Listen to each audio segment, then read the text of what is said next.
This is WPSL Port St. Lucie, the talk of the Treasure Coast.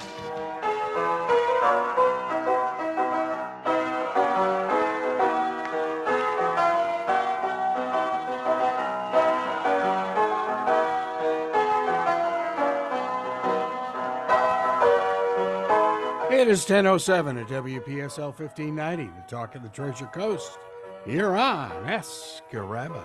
And this is Rabbi Shafir Lobb of Congregation Eitz Chayim, your Jewish home on the Treasure Coast.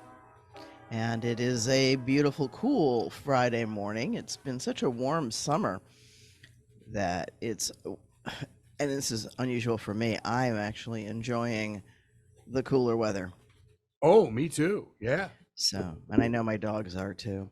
Of course, we'll be starting IRSC basketball tonight in the gymnasium, which is usually kept at a nice, comfy 30 degrees. So it's, oh my. Indoor buildings are always a challenge. Yeah. Well, see, when our old studio, our Dodger studio, was down in the basement at Fox, and they kept the studio at 66. Wonderful. We had to wear ski clothes in there when we weren't on camera. Seriously. It was crazy. Absolutely crazy. Yeah. Wow. Yeah. So anyway, life obviously continues. The world continues to. It's mad. It is, it reminds me of that song that's been updated so many times, right? We Didn't Light the Fire. Yeah.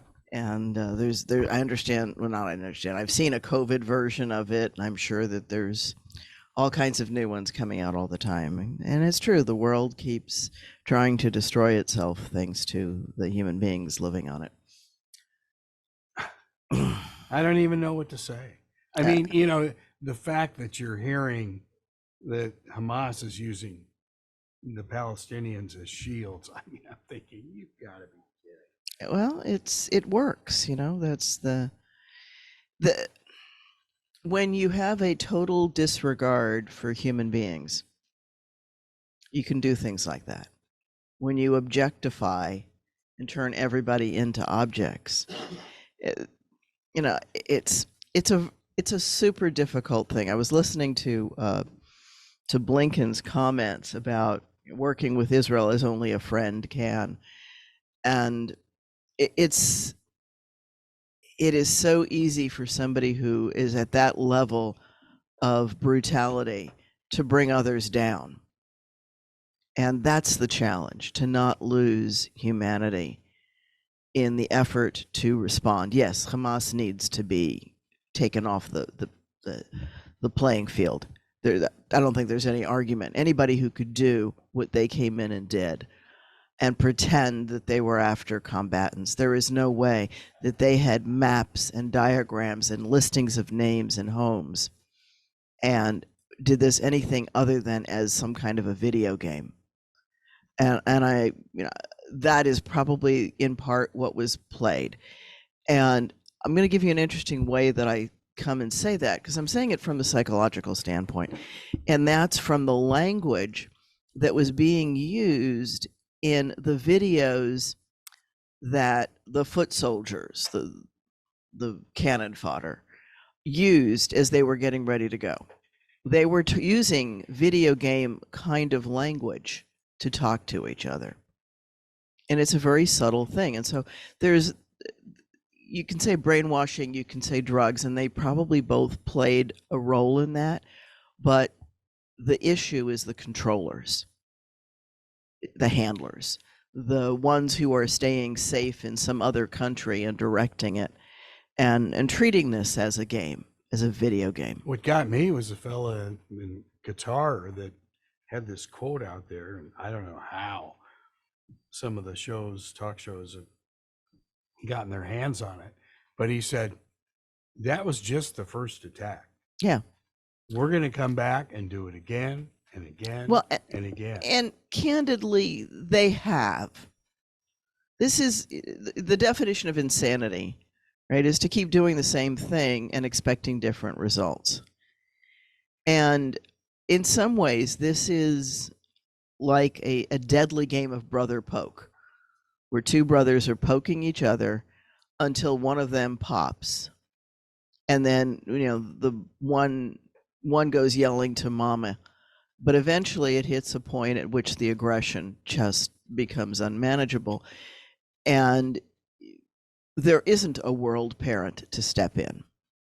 There really isn't. America would like to be, but we're not. No. And We're nowhere close. we're nowhere close to, and nobody else on the planet is either.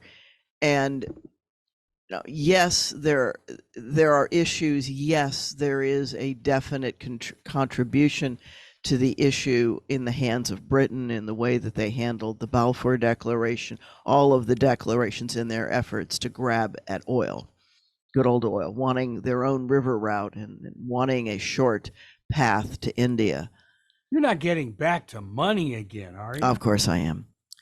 And so there's that part. And then we saw similar kinds of low-tech warfare from the Viet Cong in Vietnam.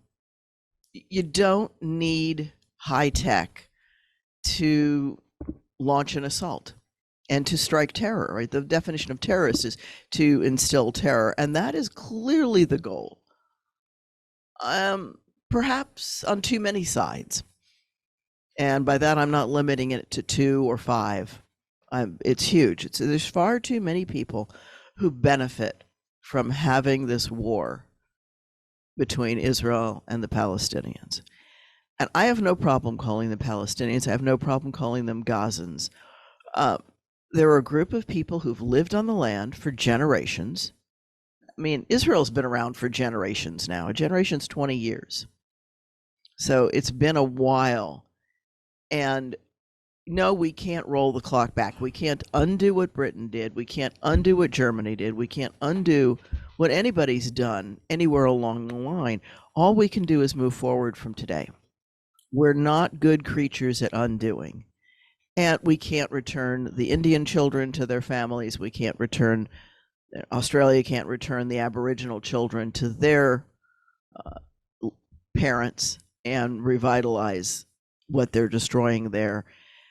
But we can move forward. You hear a lot about the settlement residents. Yes. And, I know they have been pushing the envelope for years. They've torn the envelope. Yeah, okay.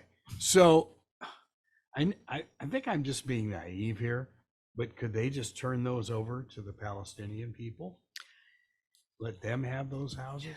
That would be an interesting turn. Of course, what Israel is going to cite in that case, and I'll explain why that happened too, when the settlements were taken out of Gaza, where Israel likes to point to that as, oh, we were so great to Gaza, we took out the settlements. The truth is that Israel couldn't keep them safe because of just the high density and the high poverty in Gaza. The West Bank's not as impoverished. It's not wealthy, but it's not as impoverished by a long shot. The average wealth is much greater. And you're going to get into semantics quickly here, but what happened in Gaza was they tore down those houses, and with good reason. This is the piece you don't often hear. Those were wealthy homes, and there just are not that. Who's going to get those homes without creating a civil war amongst a bunch of poor people? I guess, yeah. Plus all that real estate much better used with high-rise apartment houses rather than single dwellings. So in many ways, the settlements were not only a thorn of having Israelis inside quote unquote occupied lands, which, it's outside the green line, but it also has to do with the showing off of wealth. And I'm going to give him the benefit of the doubt and say maybe that wasn't the intention, but it sure as heck was the effect. If you're living really well on the scale, to put that in front of people who are very, very poor is cruel. And that's just a reality. It's just poverty. And that's a big part of this equation is the imbalance of wealth. And yes, Israel is doing amazing things, in part due to an influx of money. They're really good at raising money among the Jewish population of the world. That's not new.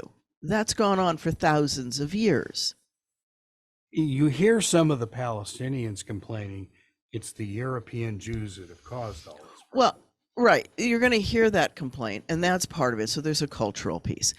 If we look back to the 1920s, the beginning, a little earlier, right, World War II, when Britain is not doing well, and their goal is to distract people with the Ottoman Empire and destabilize it. They see that as a way to get a route to the newly discovered oil. And they also have a strong desire, the Suez Canal, a short shipping route to India. They have a need for Indian goods, Indian and Chinese goods. All right. Tea does not naturally grow in England. Thank you, Silk Road, for bringing us China. We call it China. China invented porcelain. Pasta. And pasta, right.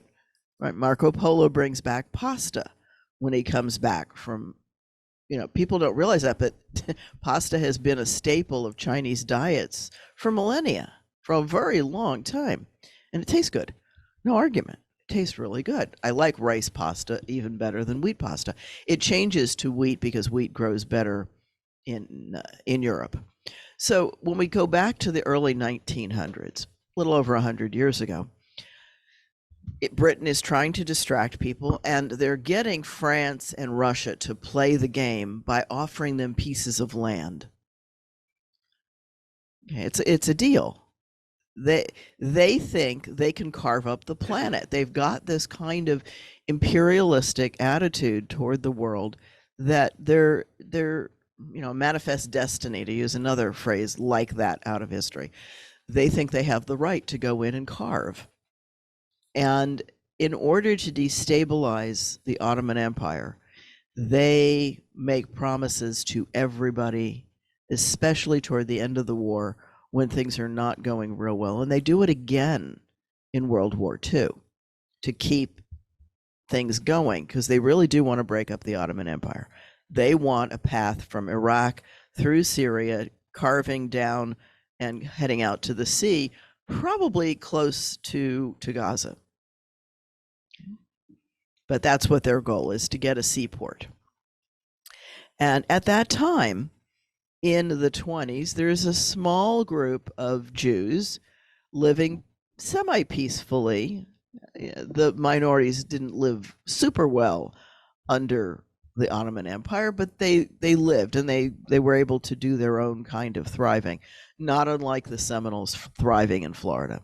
They did what they needed to do to thrive. And so this small community, at a time when nationalism is coming up all over the planet, and it's just a big ideology that I think has caused a lot of problems. But there's a group, Herzl is part of them, of saying, God promised the Jews the land of Israel. We should have our own homeland. And they actually did look at alternative sites for a homeland, but the heart kept coming back toward Jerusalem and the area that had been Judea and what was then called British Palestine in the period when Britain mandated it. It wasn't anybody's agreement other than Britain. Britain mandated it. They said, that's ours and this is what we're going to call it. And they actually referred to Jerusalem in that area as either the Jerusalem Quadrant or Judea. They didn't call it Israel. They never called it Israel. And that's part of the other narrative, is that they're never what, Israel is ancient history. And there's a question, where in history do you go back? It's not reasonable to go back to David's expansionist empire, because even Solomon couldn't hold that together really well. and it fell apart right after his death. And he had to be ruthless and vicious to keep it up. And if you read the Bible, it'll tell you that. It's not a pretty part of Bible. It just isn't. And there's other pieces, for example, in Torah, in the first 5 books, there's a piece that says, don't take even 1 foot of the land of Seir. I have promised it to Esau's descendants. We don't usually try to remember that. Narratives are selective in their memory as well. And so there's a lot of argument for who does what. But with this, between 1920 and then heightened as Germany starts to expand itself, the Jews start to come in. They're either going to immigrate to Israel or they're going to immigrate to the US, the 2 big areas, or South America. But, years ago, say, when everybody has been able to see that there's a problem that's Brewing. And so why didn't Jordan and Egypt step up to the plate and say, look, we've got a little spare land. We've got a little spare land. Take that. Or am I being totally naive? What country wants to give up anything? Part of it has to do with the abject poverty of these populations. They are very, very, very, very poor. That's not to say there aren't some rotten characters who are stealing and getting rich and black marketing and all of the things that Hamas is actually doing. They're stealing from the Palestinians, from the Gazans.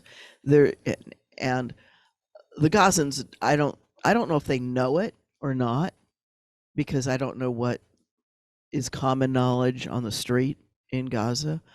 I know some people who might know, but I don't know. I haven't asked those questions. I do know that it's abject poverty, and it's just it's subsistence living.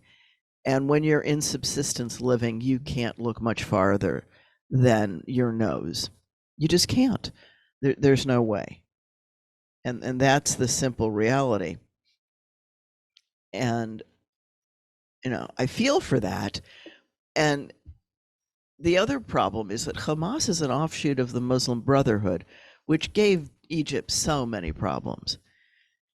Oh, I didn't know that. Yeah, they started out as an offshoot out of Egypt, out of that radicalized gang, and then took on their own independence and their own identity. So one could even argue that they're not really even Palestinian, they're really Egyptian. And what country wants, let's turn America over to the Westboro Baptist Church? I don't think so. Right? Yeah. That's part of it. So yes, there's some truth that there were waves of immigration. And I know I've mentioned it other times on the show that when you listen to the Hebrew that the Palestinians are saying to the guards when they challenge them in Hebrew at the checkpoints, they will say to the guards, are your parents from Europe? That is a big issue. That's a culture shock, even down to how people go to the bathroom is different.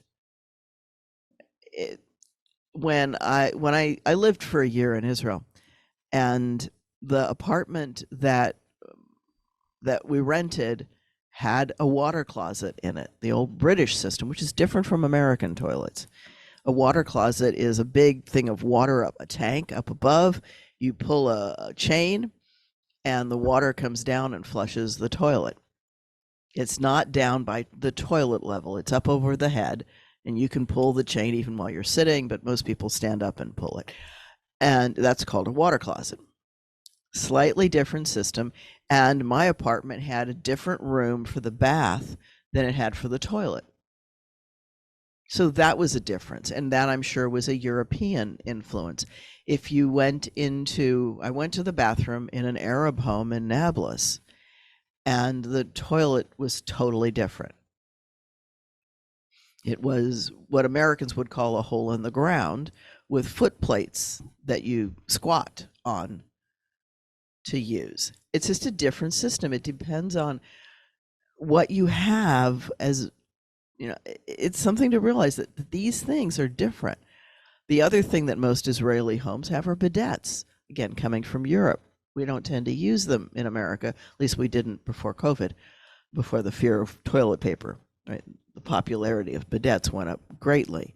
That's a European thing. There's a difference in cleanliness habits. There's a difference in dress style.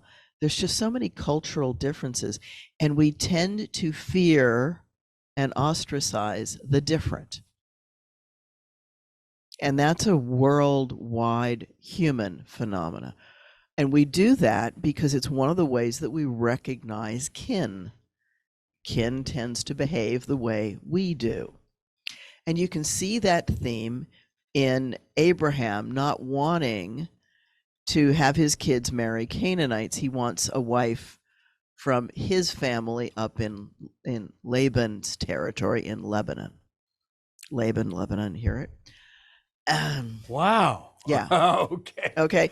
So, Okay. yeah, and that's the story with Jacob. Jacob goes up to spend time with Laban to find a wife so that he can bring somebody home who knows the family traditions. That's an old how to improve the likelihood of your genes surviving to to following generations. And there's a survival instinct of wanting to propagate. I mean, that's why we have a drive for sex, is to increase population. And yes, we're in danger of overpopulating this planet. We're not there yet. We're not there yet. And if we would stabilize the economy, then I think we'd see less of that. If we could create a way of having everybody have food and shelter, and then work from there, and then work to not eradicate identity and not white the people, and by that Britain's the idea of taking, save the man and lose the Indian, right? That kind of philosophy that America was very guilty of for very long, much later than I'd like to admit. It probably still is. Well, and there's certainly the vestiges of the Indian schools still around, and all of that. And those are horrible things of trying to eradicate culture. If we could stop trying to eradicate culture, if we could give everybody food and shelter and basic medicine, then that's a utopia, granted, and it's a very hard and big scheme. But I think we'd see a whole lot less people killing people. And the benefit of that is that we'd find some really gifted people that could help society. Because the idea that they can't have somebody who's brilliant is nonsense. Mm-hmm. Statistically, they have it, period. And we're not seeing it because they're not educated. The average Gazan is not educated because education is a privilege of wealth. And I say that where I am, there are lots of people who could not have done what I did. Now, part of that was me making it happen and me finding the resources and being resourceful, because it's not like somebody stepped in and paid for it. But I have found ways, I've searched and I've looked and I've thised, because that's my passion. Well, you're driven. I'm driven to do that. And there are also people who are wealthy enough that they can go to any school they want to, anywhere, anytime. And for them, education is not, it's a decision, not a drive. And there's a line out of Man of La Mancha, right, where the one that he renames Dulcinea says, "What good is the heavens to a creature who'll never do better than crawl?" Right. Now he's able to bring her out of that, but what would that take to bring all of the gutter snipes out of the gutter? That's no small thing. And even so, she's still not going to have a wealthy life. She's just not. And it's that kind of thing that we need to be able to supply some basic human needs. Very early in life, we need to work with babies. We need to educate babies. We need to see that babies get good nutrition, good toys, and shelter. Basic human needs. And look at what, and I know I've talked about it other times, Germany did an amazing turnaround in the shadow of the Holocaust. The things that Germany has done, the support that Germany's given Israel is huge. And part of that is because they have shifted to a Kantian philosophy. Philosophy is important. And one of the things with Kant is that the autonomy of an individual is inviolable. And that's in the German Constitution. I just wonder what the UN is doing in all this. You hear of the UN refugee camps, of which they're just horrific. They are, conditions. well, they are, and they've become institutionalized. I was listening to an interview with somebody, one of the officials in Israel, and the comment was, well, they're not refugee camps anymore because they've been there for, they've been there for decades. Yeah, if you go from 1950, let's just go with round numbers. You've got almost 75 years. Israel's just celebrated its 75th anniversary. So you've got 75 years. That's almost 4 generations. And they're concrete buildings. And I'm hoping that they all have electricity and running water. They didn't in 1967 when Israel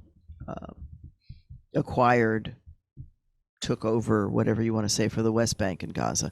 A lot of those camps, those cities, did not have running water or electricity.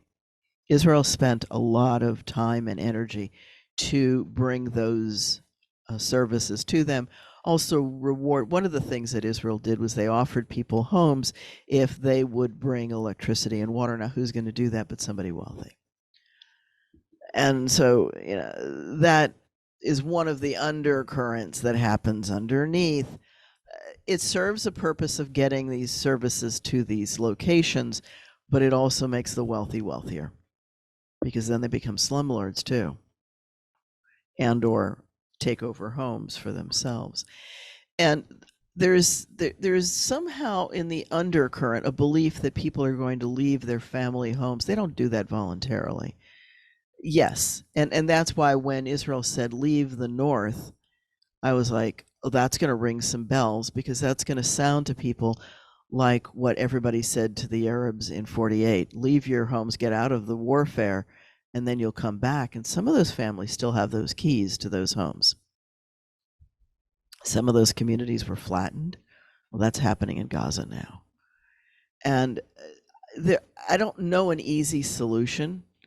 And nobody has died and made me God, but I do have some psychological training, and it boggles my mind that the ego's wrapped up in this situation, but it always is.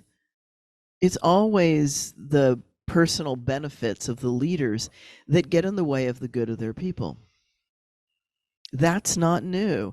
And that's happening all over the planet. Leaders forget that their job is to lead people, and you don't lead people from in front and not looking back. The best leader is able to see what the people need and helping them achieve it. And I don't see that on any side. I don't see enough energy being put to solving the conflict. I see a lot of energy in defending, and I see a lot more in attacking, but I don't see a whole lot of defense. I just don't. And by that, I mean ways to really keep people safe. And even there's multiple standards. There's an assumption that Hamas is not going to send their rockets into Arab settlements. And that's wrong. They're going to. And the answer to not let that hit public media is not an answer. It's just not. So I have no question that Hamas looks at the average Palestinian as less. In fact, I wouldn't argue that a group that tries to tell you that the 3-year-old child living in an Israeli community is a combatant looks at the average Palestinian who doesn't join their forces as justifiable fodder as well. They're so their focus is so narrow. It's for the leaders. It's for the handlers. It's not even for the foot soldiers. It's not even for their lieutenants. Other than the ones who survive have a chance of becoming leaders in that group. And that's simply by proving that you're more ruthless, more cunning, and dang lucky. But how long can something like this happen? I mean, do you remember a 300-year war in history? Yes. Okay. We aren't anywhere near 300 years yet. It's going to last until somebody says, this is insane to keep doing what we're doing. We need to do something different. And the reality in Gaza is that as much as the city is above ground and reaching the skies in these skyscrapers that you're seeing pummeled, and remind me to come back to where the foreign nationals left Rafah and what Rafah looks like. Rafah looks really pretty. And the people walking to the gates look really pretty. It looks modern, it looks clean, it does not look rubbled. And so there's very specific areas that are being rubbled, for lack of a better word, being flattened. But as much as Hamas is Gaza is above ground, Hamas is below ground. And if we want to see how that works, look at Disney. Disney has a city underneath Disney World. Sure. Oh, yeah. Yeah. Right. They've got tunnels upon tunnels and different levels. And and I'm sure the same is true in Gaza. They've got communication tunnels. They've got transportation. I haven't seen it, but I'm theorizing that that's the case, that they've got transportation ones. And when they took down the mosque that got hit in the West Bank, there was a door to a tunnel there. I don't know if that tunnel connects to Gaza. It could. It's not that many miles.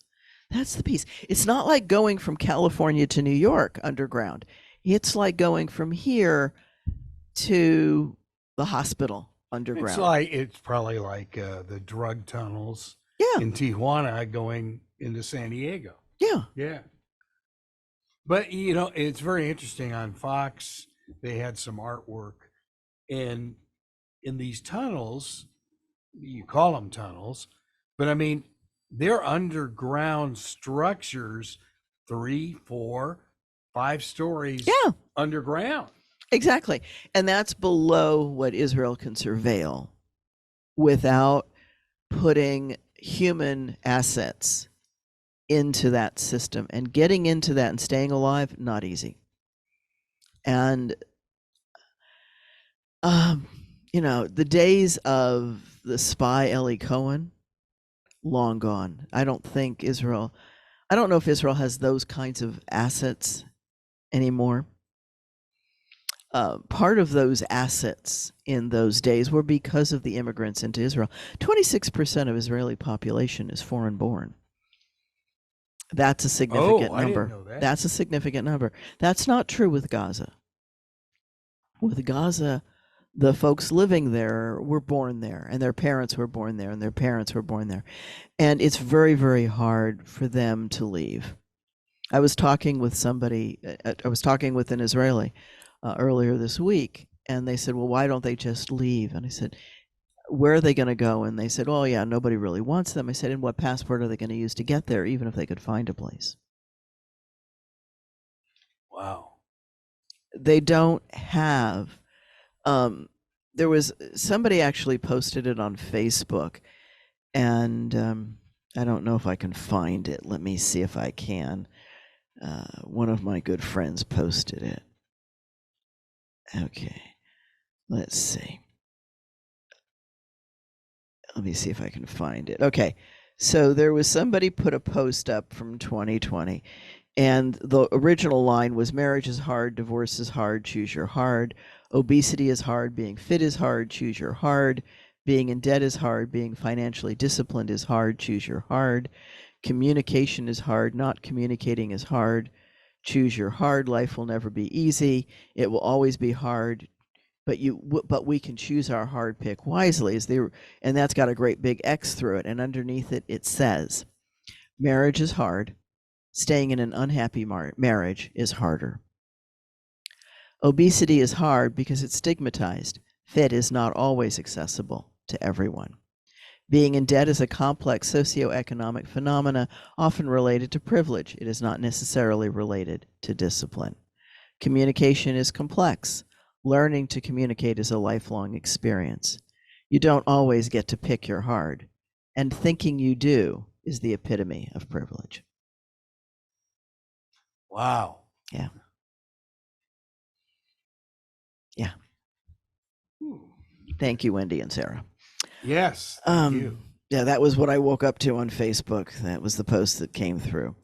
And so that's, we want to blame the victim for being a victim. That's not fair. That's not fair. We are hardwired to know what's fair, and life is not fair. Why are we, so now I'm going to go theological on you. Why are we hardwired to know what's fair? So that we can move the world in that direction. That is our human obligation. That's why we're hardwired. That's why we feel good when things feel fair. And when we can acknowledge what's fair, sports is one of the ways to learn some of what's fair, but sports is not always fair either. And you know that. That's very true. Yeah. Right? Business is certainly not fair. And there are we need to figure out how to help eliminate the total lack of empathy and conscience.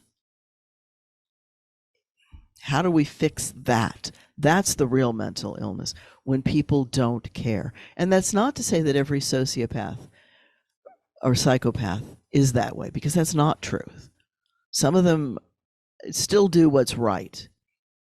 They may not have good skills at empathy and understanding, but they still want to be perceived in a good light, so they're going to do what's right. And it becomes an issue of what's more important to you, being right or doing right. Because you don't get to choose very often. I mean, you don't get to have both, rather, very often. It's very hard to do right and be right. If you could, it would be ideal, but it's not often true. True, yeah. Most often you have to give up being right, winning, right, to be a winner. You have to give up being right to do what's right. And that's not easy. It's very hard for people sometimes, for some people to do that. It's hard for some people to acknowledge their mistakes. We feel vulnerable. We feel, vulnerable is the right word. We feel open to damage when we admit that something's wrong, because we think we're going to get hit over the head with it over and over and over again. But here's the reality. If you know you've done wrong, you're going to hit yourself over the head with it anyway, if you're the least bit normal. If you don't care, or if your memory's impaired. Here's another one. What if you just don't have a memory of what you've done? And there are people that have that deficit, that disorder. We need to work with people with all of their stuff and create a society that has the safeguards where it's not okay. It needs to culturally not be okay to hurt others to get what you want. It's just got to be that way. And until that happens, we are not going to achieve what that wiring about fair can teach us. We know that we're hardwired, that dogs and chimpanzees, macaque monkeys have it. They know when it's fair. They know when somebody's getting a better deal. There's a wonderful video that I show. It was an experiment done in, I want to say Vienna, but it's somewhere where they're speaking German. And they do it first with dogs. And they've got 2 dogs in 2 training pens.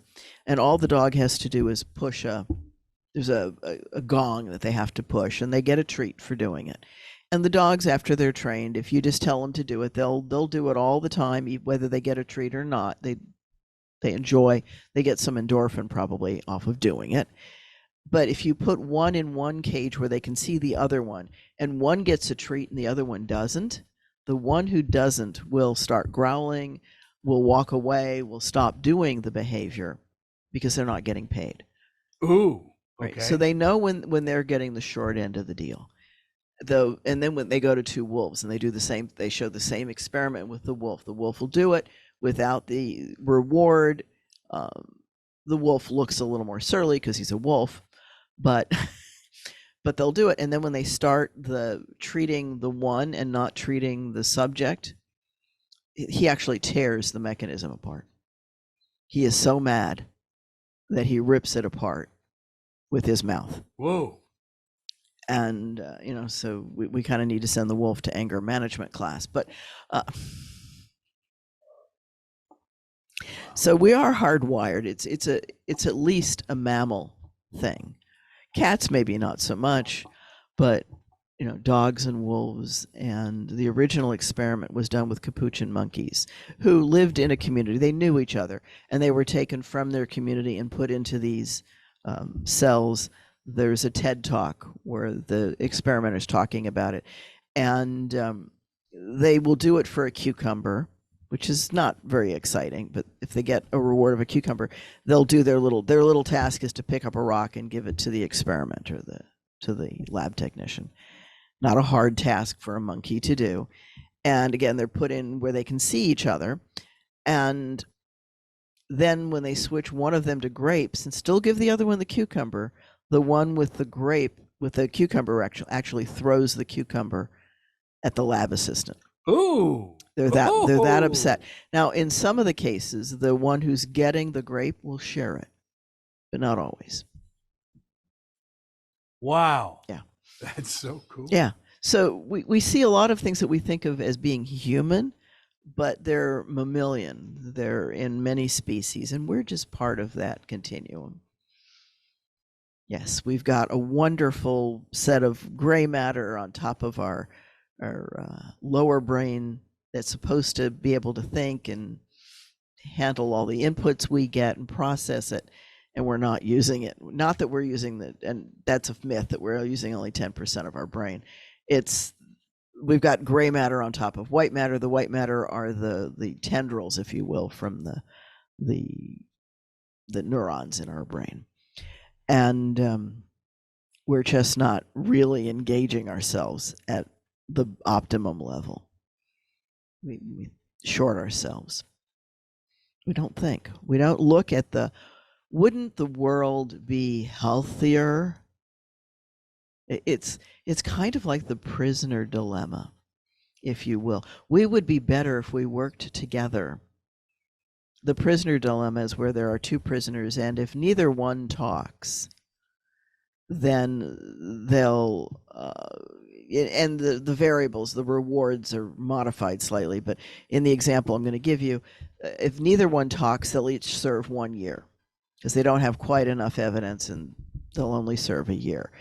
If prisoner A talks and B doesn't, then A can get out, go into the witness protection program, and B will serve 5 years. If they both talk, they're both going to go away for 3 years.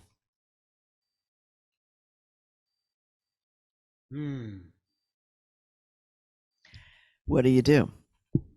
They work with each one separately. That's when they try to turn somebody. Yeah. Right. That's the prisoner dilemma. Interesting you talk about prisoners. I thought of you. There was a story on nightly news about this guy committed a crime and had been in jail. And you talk about rehabilitation. His was a story. He got an AA in prison.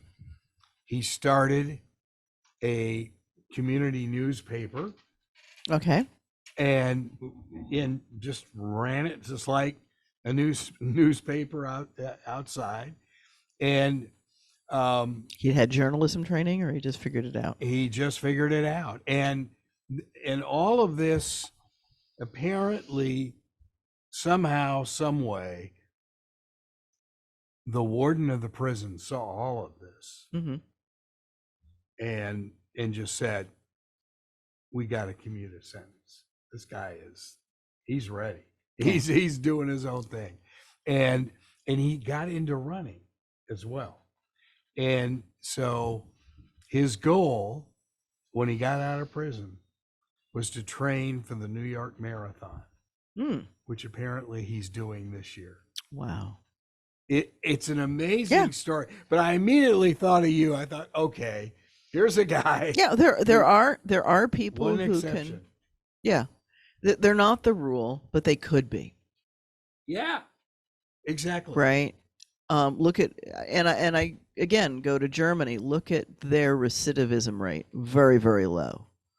Look at how much their prisoners end up going back into society and doing good things. It's not impossible. Most of the people in prison have not had a good education. Right. The odds, if a black person drops out of high school, there is a 68% chance that they will spend at least a year in prison before they turn 30. Not as bad on white side, and I don't have the numbers for Asians or Hispanics. Hispanics are also overrepresented in prisons, and part of that is a socioeconomic, as the Post said. Getting back, right, to getting that. back to that. It's a complex situation, and it's just not. It's not an easy thing. It's not an easy thing. People are not wealthy simply because they've pulled themselves up. They are wealthy because of luck, where they were born, who they were born to. Good timing. Good timing. That's what luck is, right?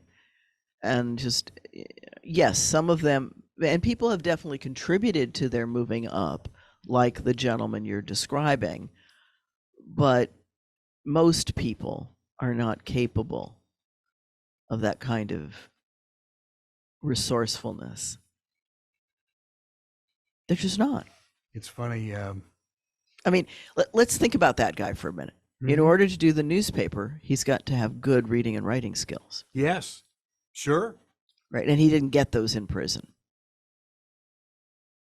It would be interesting to see how many, I don't know the numbers of how many prisoners in the average state prison have a high school education, how many of them really have a college education, how many of them can read and write. I think we'd find that those numbers are appalling, and that's why we've got what I would call discardable people. And now let's look at what you've got there, and now let's take that into Gaza. If you've got a bunch of uneducated, hostile people who've not learned how to handle their anger rather, and you give them a handler who's going to tell them, hey, that's great, it's wonderful that you do that, you just need to direct it for your glory and blah blah. It's really easy to grab that person and abuse them. Well, that's a gang mentality. Absolutely. That's what is going on in Gaza, is gang violence at a massive scale. And it just is. And we could be a whole lot better as a species. We could be a whole lot better. It's not easy. And the big thing that has to happen is we've got to give the Gazans the tools they need to get rid of Hamas. Because they're like the trafficked victim. They're like the spouse in a violent relationship. They don't know where else to go. Who's going to take them in? Who's going to take care of them? Who's going to give them water and electric? Who's going to give them medicine? Right now, it's Hamas. As bad as Hamas is, it's better than nothing. And they don't know where to turn. They're being trafficked. The Gazans are being trafficked. And that's why Hamas doesn't care any more about the average Gazan than the average pimp does for his girls or boys. It's trafficking on a massive scale. And I say that with a great deal of many emotions flying in my head. Yeah, I watched with my students Driving Miss Daisy, a wonderful video of how individuals overcome stereotypes and become friends, and incredible movie, the wonderful acting by both of the main characters. And there's a piece in there where the movie takes the actual bombing of the Peachtree Temple in Atlanta, and in Atlanta, that actually happened, and it happened because the temple was targeted because the rabbi came out against segregation, and a group of white supremacists put 50 sticks of dynamite in the temple. Mm-hmm. Fortunately, nobody was killed because it went off early in the morning and nobody was there. But, do we want to let the white supremacists represent America? Definitely not. Then that's the same as Hamas. Hamas is a country where the radical element has taken control. And we've seen that in small communities. It's happened in the past. Right? We look at lynchings and other crazy things that have gone on in American history. We're not immune to this. We've been lucky. We've been lucky in that we're moving. And, candidly, if that's what being woke is, that's what being woke is, folks. It means trying to treat people with some respect. And it's something that we just need to do as a species. We can do this. We are wired to do it. We just have to live up to our potential. And I think that we're not doing that. We're not doing it on a local scale, and we're not doing it on a global scale. Port St. Lucie, we need to have reasonable housing for people. We need to have, I'm going to bring it home and local. We need places where people can live without having to pay $2,000 and $3,000 a month for rent. Because you can't, there are too many people on the planet who can afford a little bit, but they can't afford those numbers. And we need to address that locally, and then maybe we can start to address things globally. Because we've got to do both. We've just got to, as a species. Or we're going to continually have, there are 9 really hot spots on the planet today. That's not acceptable. It's not acceptable on a species level. So with that, hoping that we act on our fairness and move forward, this is Rabbi Shafir Lobb and Congregation Eitz Chayim, 295 Northwest Prima Vista Boulevard at the corner of Irving, Fridays at 7:30. Shabbat Shalom, everyone. This is WPSL, Port St. Lucie.